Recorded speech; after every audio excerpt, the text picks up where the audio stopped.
Amen. Une personne visionnaire et patiente. Amen. Aujourd'hui, nous allons parler de la patience. Amen. J'aime parler de la patience parce que la patience, une personne qui est patiente est une personne qui est puissante. Amen. Parce qu'elle est comme une montagne, elle ne bouge pas. Les intempéries peuvent souffler.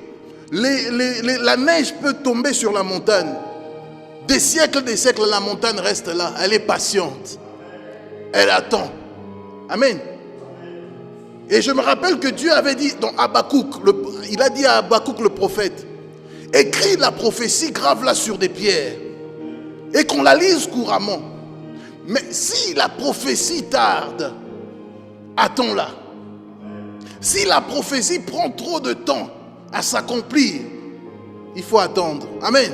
Si la guérison prend trop de temps à s'accomplir dans ta vie, il faut savoir attendre. Amen. C'est Dieu qui est en train de dire.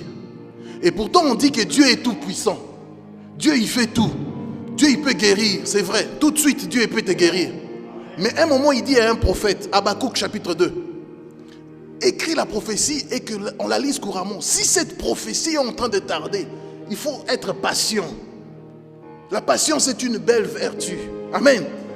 La patience fait partie des caractéristiques divines. Amen. Tu es comme un Dieu. Amen. Et Dieu est patient avec moi. Dieu est patient avec moi et avec toi. Amen. C'est pour cela qu'il est patient. Il est patient avec le pécheur. Dieu supporte le péché. Le pécheur plutôt. Il est le péché, mais il supporte le péché. Le pécheur. Il attend que le pécheur se répande. Il est tellement patient. Les hommes sont les premiers à prendre une pierre pour te lapider. Mais Dieu est patient. Amen. Dieu est très patient. Il attend.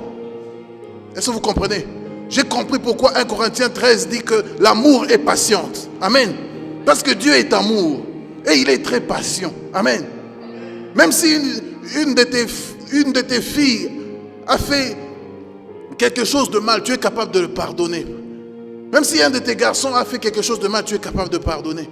Même si un de tes oncles ou de tes tantes a fait quelque chose de mal, tu es capable de pardonner parce que tu es patient. Amen. Est-ce que vous me suivez?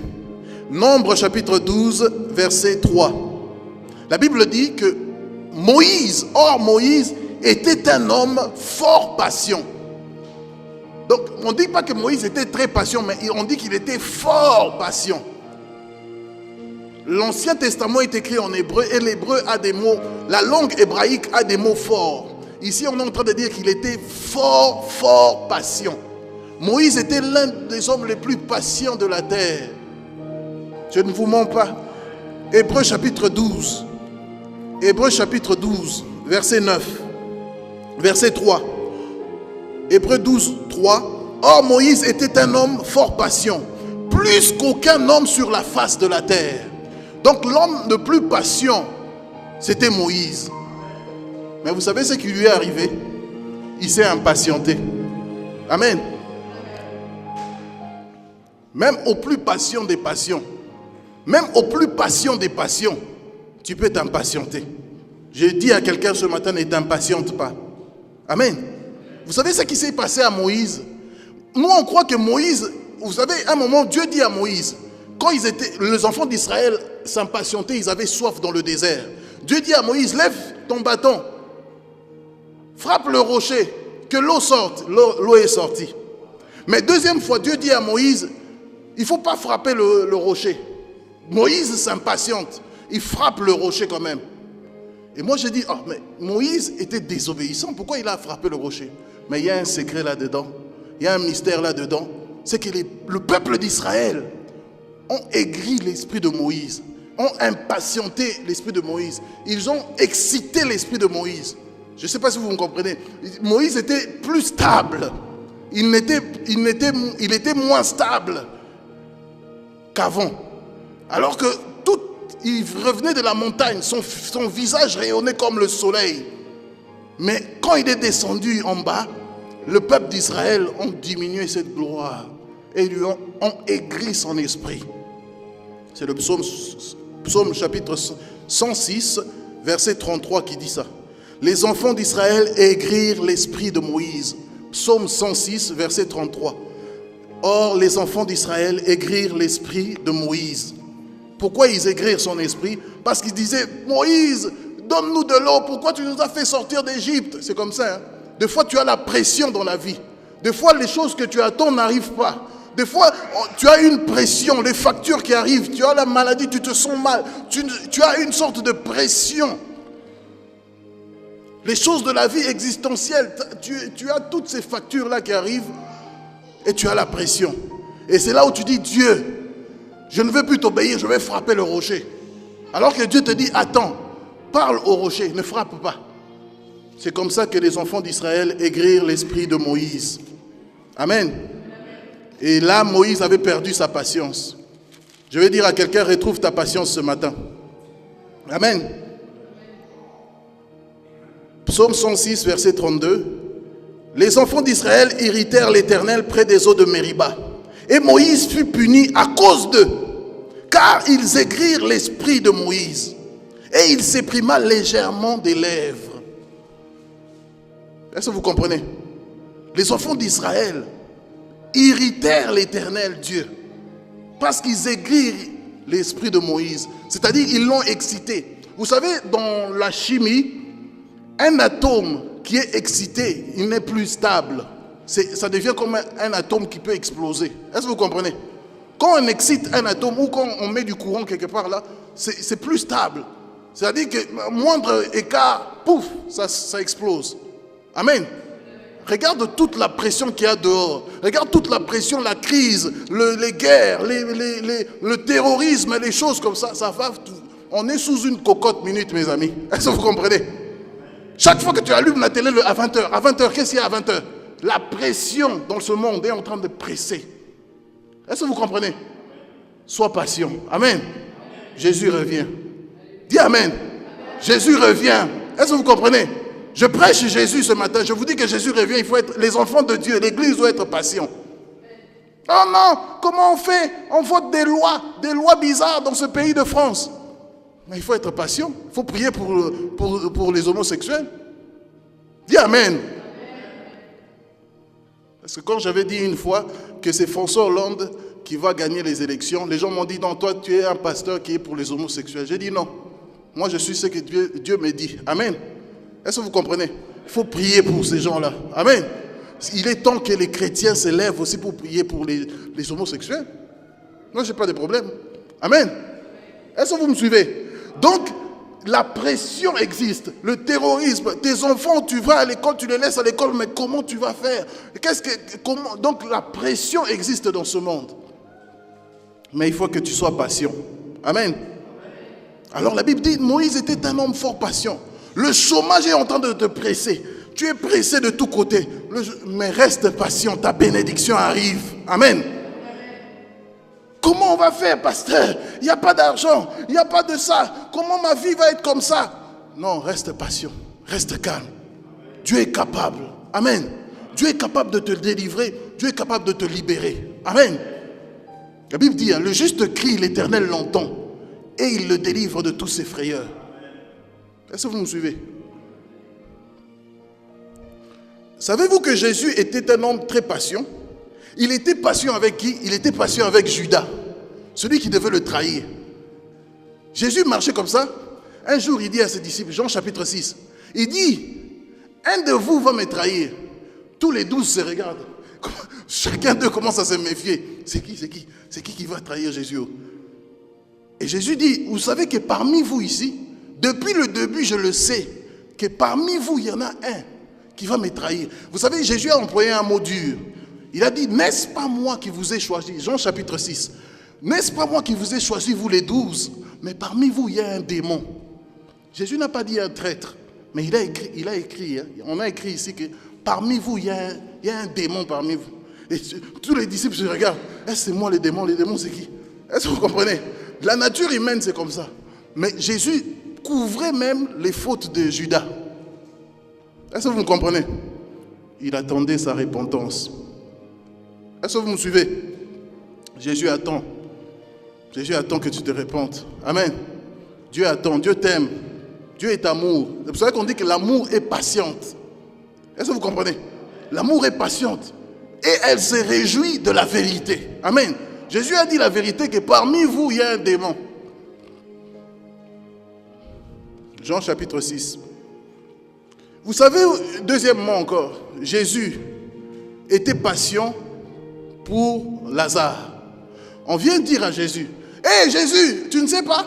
Ça fait 3 jours que ton pote là, Lazare est mort. Lazare est souffrant, Lazare est malade. Jésus a entendu que Lazare est malade, mais il ne s'est pas déplacé. On est encore venu lui dire, hé Jésus, Lazare est mort. Les disciples, quand ils ont entendu que Lazare est mort, tout le monde se sont découragés. Ils ont dit, mais quand il était souffrant, on pouvait encore prier pour lui, il allait être guéri. Mais là maintenant, Lazare est mort. Et c'est à cause de lui parce qu'il fallait qu'on se dépêche.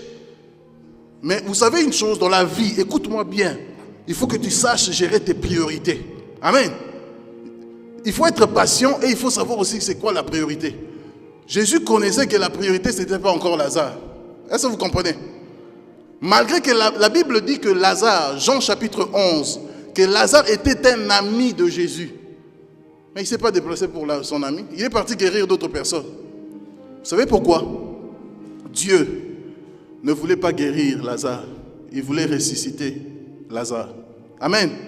Des fois, les problèmes qui t'arrivent, tu crois qu'une petite solution, Dieu est capable de sortir une grande solution, une grande résurrection, une grande gloire. Amen. Pour ressusciter quelqu'un, il faut plus de puissance. Amen. La guérison, peut-être, ça dépend juste un petit toucher de Jésus. Mais ressusciter un mort, ça dépend d'une plus grande puissance, une plus grande foi. Vous me suivez? Donc Dieu avait envie de démontrer sa puissance dans la résurrection des morts. Amen. Et des fois, on n'est pas patient avec Dieu. Ah, vite, vite, vite. Jésus, je suis malade. Vite, vite, vite. Peut-être des fois même, Jésus attend même que la situation s'empire. Ce n'est pas qu'il est méchant. Il veut manifester sa gloire. Amen. C'est pour cela qu'il a dit à Moïse, je laisse ce pharaon-là mater le peuple d'Israël, qui est mon peuple. Mais je vais manifester ma gloire. Amen. Des fois, les difficultés qui arrivent dans ta vie, Dieu laisse comme ça. Ce n'est pas que Dieu t'a lâché. Dieu t'aime. Pasteur, est-ce que Dieu me hait? Dieu me déteste? Pourquoi il y a tant de maladies dans mon corps? Dieu veut manifester sa gloire dans ta vie, afin que tu sois un témoignage. Amen. Afin que tu puisses te témoigner, que tu dis réellement, oui, j'ai été guéri. Amen. Dieu m'a touché. Un homme visionnaire, une femme visionnaire est patiente. Moïse était visionnaire et il était patient. Et il dit, parmi vous, il y aura un prophète plus tard qui viendra. Il faut l'écouter. Vous me suivez? Alors Jésus est arrivé dans le tombeau de Lazare. La Bible dit, même la propre famille va dire, Seigneur, il sent déjà, ça fait 4 jours qu'il est là. Il commence à pourrir. Ta propre famille peut t'abandonner. Tu te dis, ta situation là, ça pourrit. Il est trop tard. Les gens, ils aiment dire ça. C'est trop tard, c'est trop tard. Mais avec Dieu, rien n'est trop tard. Amen. Si tu dois te marier, tu vas te marier. Amen. Vous me suivez? Si Dieu a décidé que tu vas être guéri, tu vas être guéri. Est-ce que vous me suivez? Quelle que soit la maladie, lui, ça ne l'intéresse pas. Nous, on classe les maladies. Maladies incurables, maladies specto incurables, maladies ortho incurables, spécialistes. Non.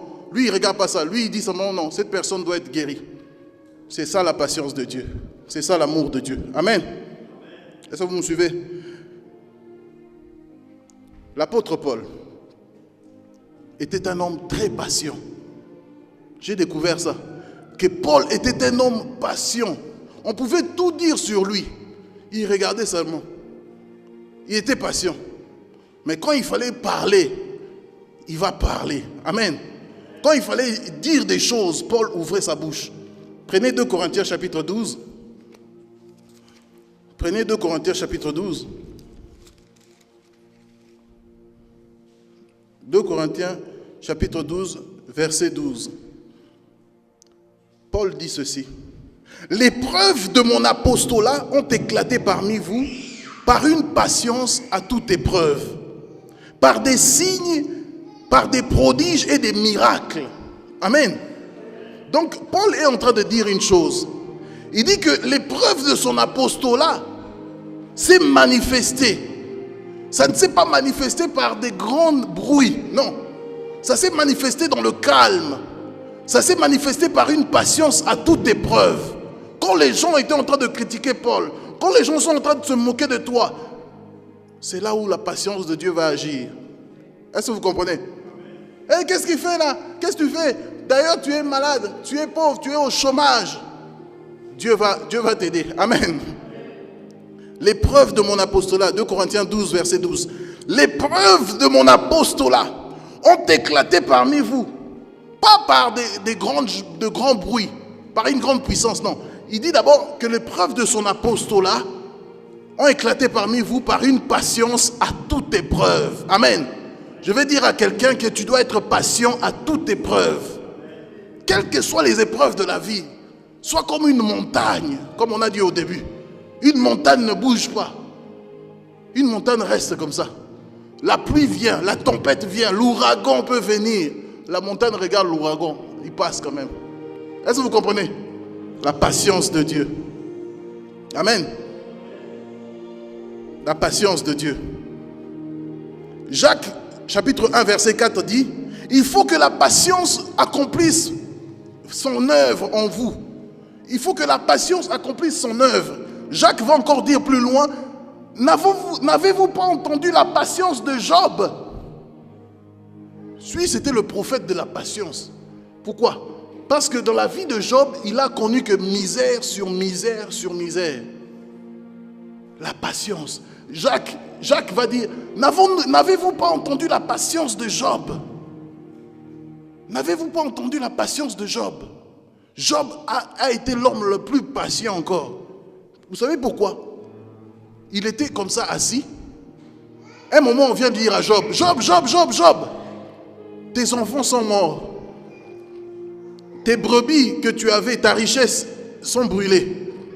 Tes filles sont mortes. Le même jour, on a dit à Job, tes problèmes sont morts. Donc toute ta richesse, tous tes projets, tu es mort. Tu es devenu pauvre en un jour.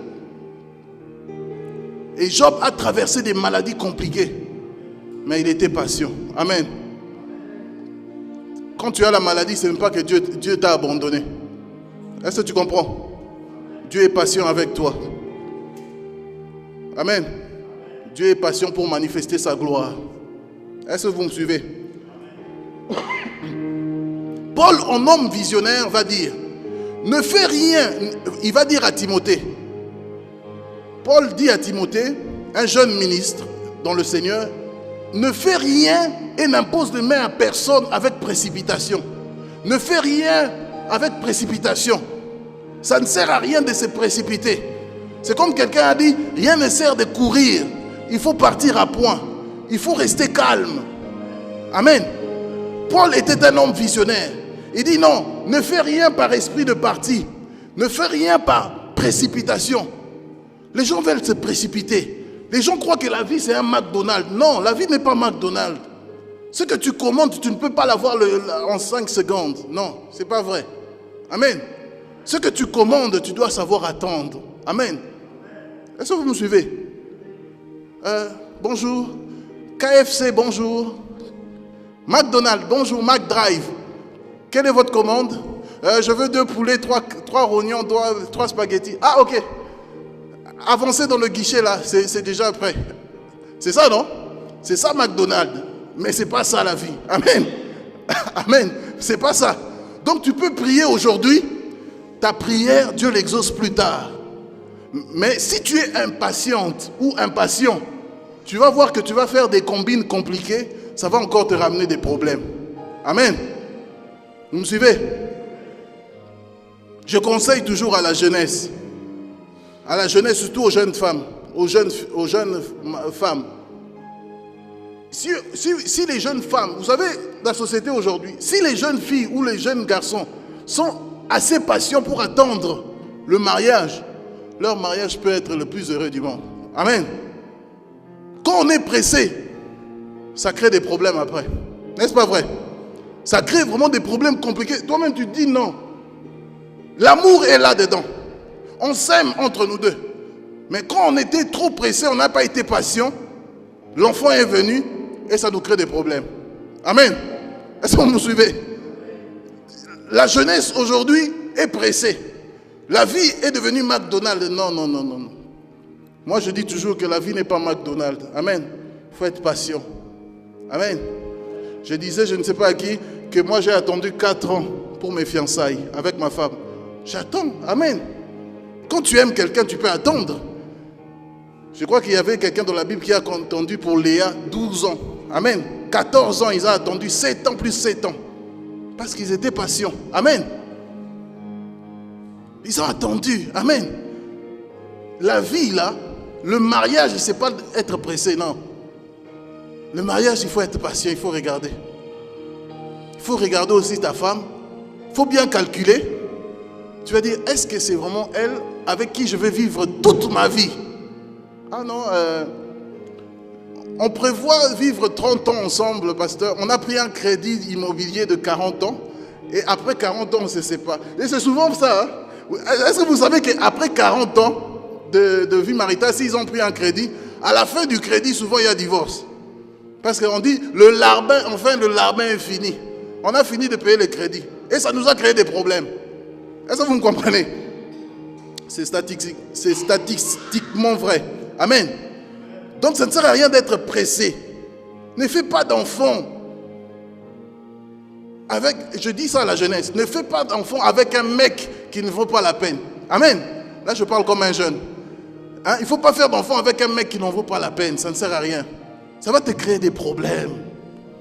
C'est pour cela que Moïse, étant patient, il arrive devant le rocher, ça lui crée des problèmes. Dieu lui dit, ne frappe pas le rocher. Il arrive quand même, il frappe le rocher. Vous savez pourquoi? Nous, enfants de Dieu, hein, on peut aimer Dieu, mais tellement la pression nous pousse à désobéir à Dieu. Est-ce que vous me suivez? La pression te pousse à faire une chose que tu ne voulais pas. Et après tu dis, Dieu, c'est déjà fait. Comment on va faire maintenant? Dieu n'aime pas que tu le mettes sous le fait accompli. Amen. Je suis le père d'un enfant, je n'aimerais pas que cet enfant me fasse des faits accomplis. Oh papa, j'ai déjà fait. Qu'est-ce que tu as fait? Oh non, c'est déjà fait. Qu'est-ce qui se passe? Oh non, c'est fait. Maintenant, tu obliges Dieu de chercher une solution qui n'était pas adéquate pour toi, parce que sa volonté est parfaite. Hein? Dieu, il est Dieu dans toute l'éternité. Il a une bonne solution pour toi. Suis-moi bien. Il a la Bible dit, hein, j'ai des bons projets pour vous. La Bible dit que l'Éternel a dit que les projets que j'ai formés pour vous sont des projets non de malheur, mais de bonheur. Mais est-ce que l'homme est patient? C'est comme ça que Dieu dira à Ézéchiel, vous dites que les voies de l'Éternel sont détournées, alors que mes voies sont droites. Est-ce que vous me comprenez? C'est comme ça que Jérémie dira plus loin, le cœur de l'homme est tortueux, qui peut le sonder? L'homme est trop impatient. Est-ce que vous me suivez? C'est comme ça que les proverbes diront encore, le cœur de l'homme a beaucoup de projets. Il faut que j'ai ma maison et ma voiture en même temps, sinon je ne veux pas. Est-ce que vous comprenez? Non. Dieu, c'est pas ça. Dieu est patient. Amen. La patience fait partie de la nature divine. C'est une vertu. Si vous pouvez lire 1 Pierre ou 2 Pierre, on parle de la nature, on est participant de la nature divine en nous, la patience. Alors Paul était un homme patient, mais ça ne l'empêchait pas de dire, 2 Corinthiens 12, 12, vous qui parlez beaucoup là, vous ouvrez vos bouches pour parler, mais les preuves de mon apostolat, chers Corinthiens, ont été manifestées par une patience à toute épreuve. Lorsqu'on m'a attaqué, j'ai été patient. Lorsque la maladie est venue sur mon corps, malgré que j'étais apôtre, j'ai été patient.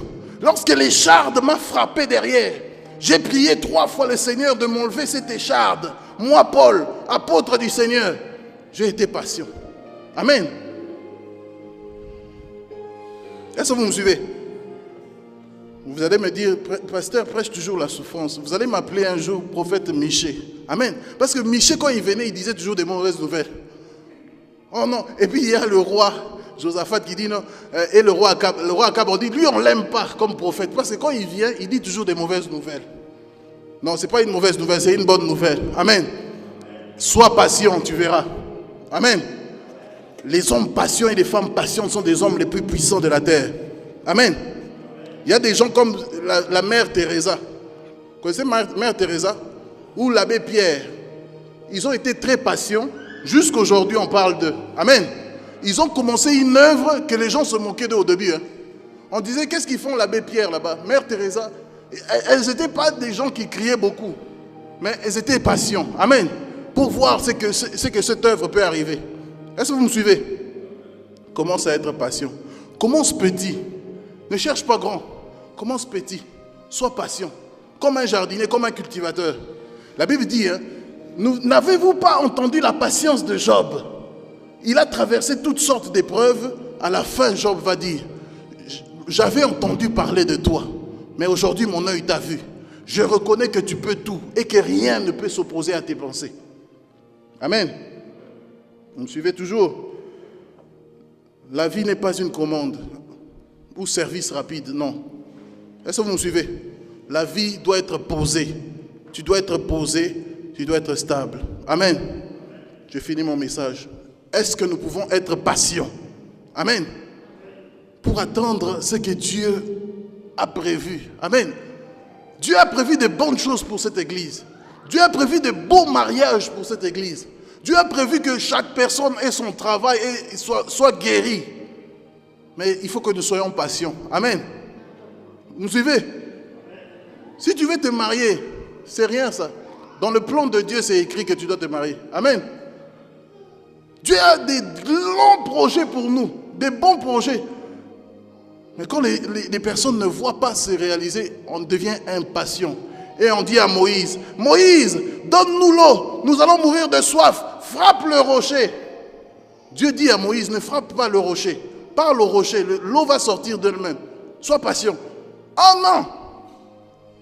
Moïse prend le bâton et il dit des mots durs. Est-ce que c'est d'un rocher que l'eau sortira? Il frappe et il désobéit. Et vous savez ce que ça coûtait à Moïse? Il n'est pas rentré dans Canaan. Canaan, c'est l'endroit où Dieu veut que tu sois. Ton territoire de bénédiction. Où coule le lait et le miel. Amen. Un endroit où coule le lait et le miel. Un endroit, un beau et vaste pays que tu dois hériter. Mais il faut que tu sois patient. Amen. Que Dieu te bénisse ce matin.